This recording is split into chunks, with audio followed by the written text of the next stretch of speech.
Hello everyone and welcome to another video. Now we've looked at pretty much every other Ryzen 8000G series APU, including the 8700G, 8500G and 8300G, all varying in price and performance and featuring different integrated graphics.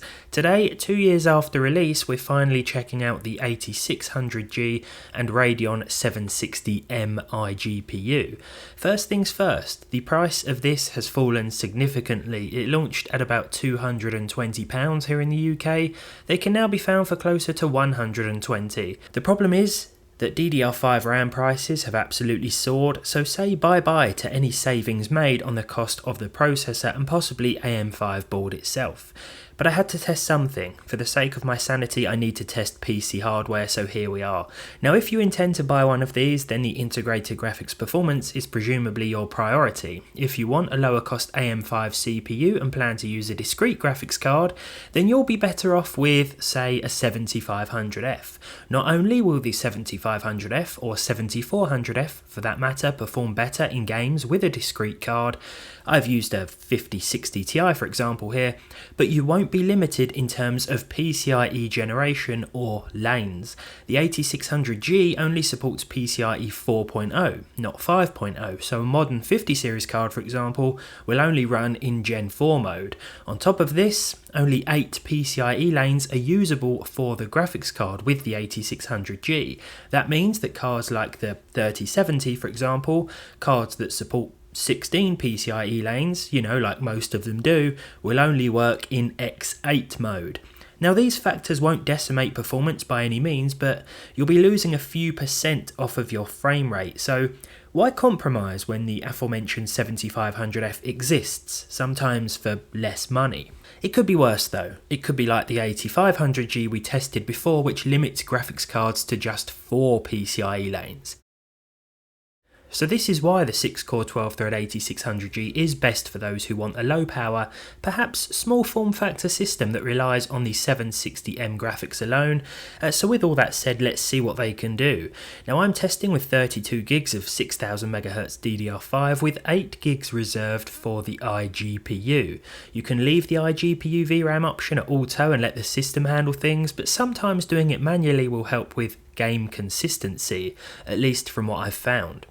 If you are using 16 gigs of RAM instead, then auto mode still makes sense, or just set the frame buffer to 4 gigs.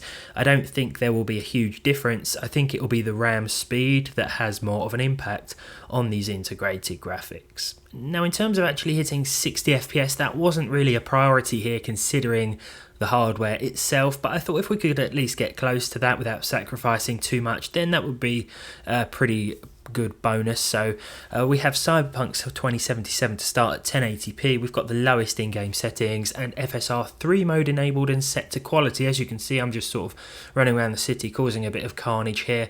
There are a couple of FSR modes. I think we have 2.1 or 2.2 or 3. 3 looks a little bit better, keeps things looking a bit sharper, and it doesn't really make too much of a performance difference with the 760M. We were getting 56 FPS on average here with percentile lows of 37 and 32, so it wasn't too inconsistent that there are a few little dips and drops here and there. This doesn't play as nicely as other games do with the 760M iGPU, I'll say that much. What does feel quite horrible, however, is Baldur's Gate 3. Now, this one does not run as smoothly, despite having a very similar frame rate. We're getting 55 FPS here in Baldur's Gate 3, with 1080p, the low preset, and FSR 2.2 balance. Now, no matter what I did, whether I set the VRAM manually or left it at auto, we were getting a pretty bad 0.1% figure of just 7 FPS. This is not playing nicely with the 760M iGPU. Performance isn't terrible, but it feels a bit stuttery. Counter-Strike 2 at the high settings next with AA off for 117 frames per second. Now I actually started this benchmark with the low in-game settings, and then I thought, why don't we just push things a little more? Even with low we were getting close to 180, and I thought, well, let's just see what high settings can do. What have we got to lose? And I was surprised to see over 100 FPS still. So 117 was the average, the 1% low was 81, and the 0.1% low was 66, so again pretty consistent here. The iGPU will clock up to 2800 MHz. It won't do this in every game, it will touch on it every so often. There will be some titles where it's pretty much pegged at this frequency, but as you can see here and in the other couple of games we've tested so far, it won't always hit this speed target. The CPU is also consuming less than 90 watts of power, so as I said before, it's ideal for a lower power system, perhaps one that you want to squeeze inside a small form factor enclosure and rely on the iGPU. Kingdom Come Deliverance 2 up next. We have 1080p once again, of course. Not that we're running natively, we're actually implementing FSR 3.1 here, of course. FSR has really saved the day today, and it's ideal for configurations such as this. So we have balanced mode this time around with 56 FPS, a 1% lower 45 and a 0.1% lower 41. Now in terms of the CPU side of things, I know I was saying how much better the 7500F was at the start, but it's not a terrible CPU by any means. In fact, the closest thing I could compare it to is, of course, the 8400F, which is essentially the same thing but lacking integrated graphics and clocked slightly lower. With the iGPU though, I think performance here was pretty good. Of course, if you're happy with closer to 30 FPS as well, then you can crank the settings up a little bit more and perhaps turn FSR or any other upscaling off if you wish. Marvel Rivals up next with the low preset. SSR or screen space reflections and SSGI was turned off. These will turn on by default even with the low preset here. I actually had to enable FSR 3 performance for 60 FPS this time around.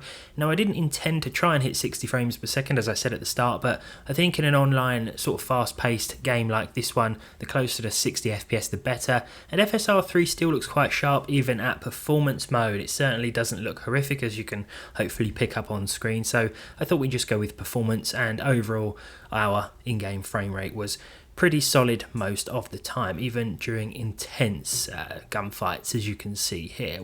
You'll see some drops, of course, to the low 50s, mid 40s, but all in all, it was a pretty good experience. Now, I wasn't expecting much from Battlefield 6, but from my experience with this game so far, it does tend to be pretty well optimised. And again, we're using FSR 3 performance mode here with these settings set to the low preset. So we were getting 60 FPS pretty much bang on here. The percentile lows of 46 and 42 weren't bad at all. Now, this is going to vary depending on the map that you are playing. I was playing this pretty open map here, can't remember what it's called. I'm sure you guys will know. But yeah, performance absolutely solid here, can't complain.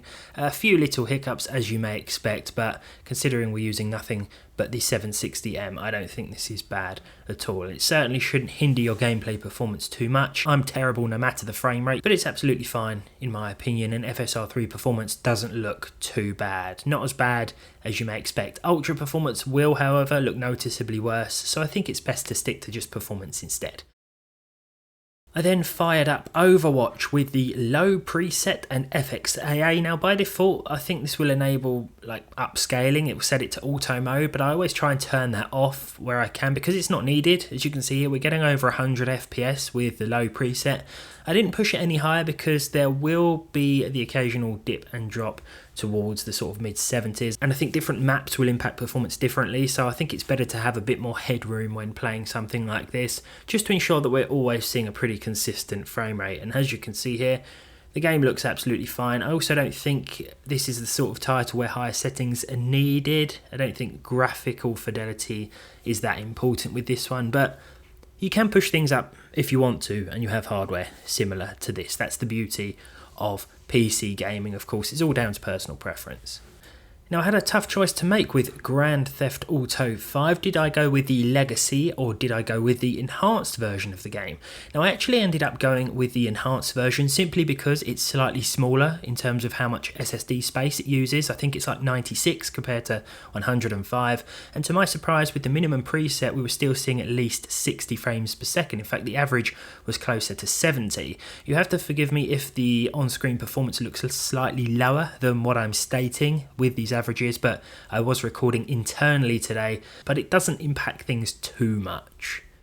Our second to last game is Helldivers 2. This one, a lot of you are always asking me to include, so here we have it again. Now I'm using the lowest settings, as you may have guessed.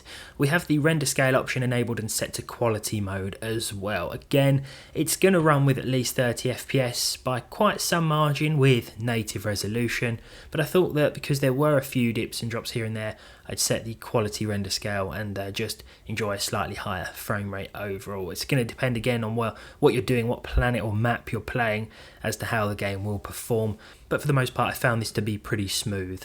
We'll finalise with one of the more challenging games for our iGPU. This is Red Dead Redemption 2. This is running with the ultra textures and everything else set to low. I also enabled FSR 2.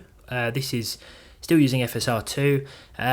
Doesn't seem to make too much of a difference, to be honest, in Red Dead, and that's the same for a lot of hardware that I've tested, but we were able to see at least 30 frames per second, and the FSR quality option boosted this frame rate by about 3 or 4 FPS, which I'm grateful for considering the hardware. So our average was 37, our 1% low was 31, and our 0.1% low was 21, so not bad at all, considering we are running around Valentine causing chaos here, and the visuals, even with most of the settings set to low, still look pretty respectable.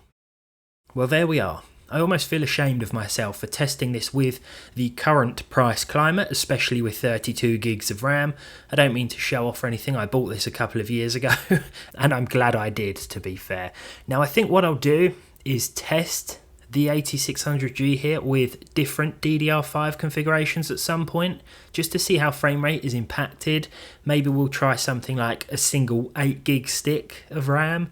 So I take this video as the best or better case scenario, and just stay tuned for worst or less favourable case scenario.